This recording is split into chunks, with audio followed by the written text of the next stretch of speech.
Nakakahinga naman siya ng maluwag. Pero misis, kailangan pa namin magsagawa ng mga test para malaman natin kung bakit siya nagkakaganyan. Alam nyo, siguro mas maganda kung dadali natin siya sa Manila at doon ipapatest. Alam nyo naman na kulang mga gamit namin dito sa ospital.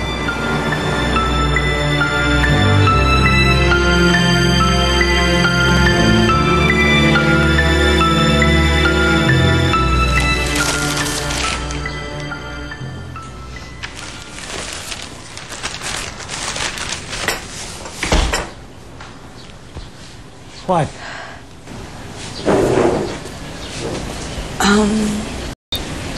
Nagkaroon ako eh. Hindi ako buntis.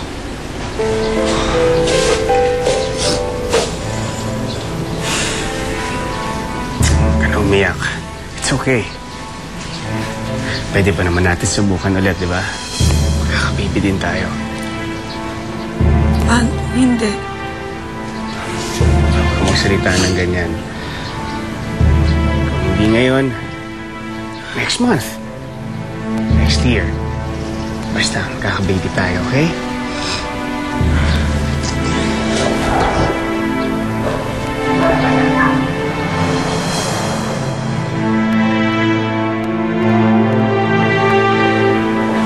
Ms. Lily Medrano?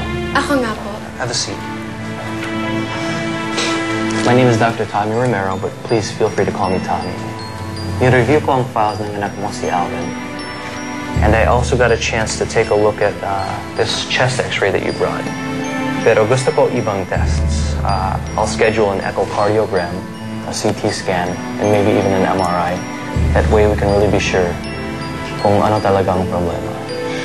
Doc, gawin niyo po lahat ng kailangan niyong gawin para malaman kung anong sakit ni Alvin. Is it Miss Medrano or Mrs.? Miss. If you don't mind me asking, where's the father of Alvin? That way I can talk to you, both of you, regarding his problems. Wala eh. Wala ang tatay niya. I'll schedule the tests right away then. Salamat, Doc.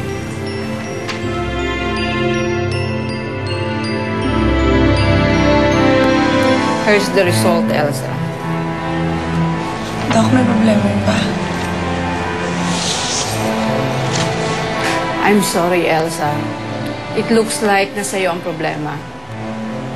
You have uterine abnormalities which makes it impossible for you to get pregnant.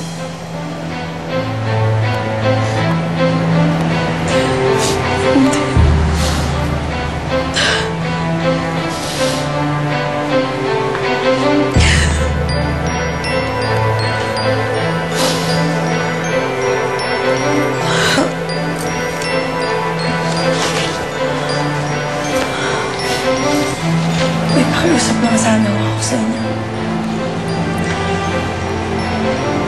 Ayoko sana makarating pa ito kay Louie. You can get a second opinion, but I don't think mababago ang diagnosis. I'm very sorry, Elsa. Makakaasa ka. Thank you. Si Cherry, ang fiancé ni Harvey na saksakan ng taray. Magngingit-ngit ka pa.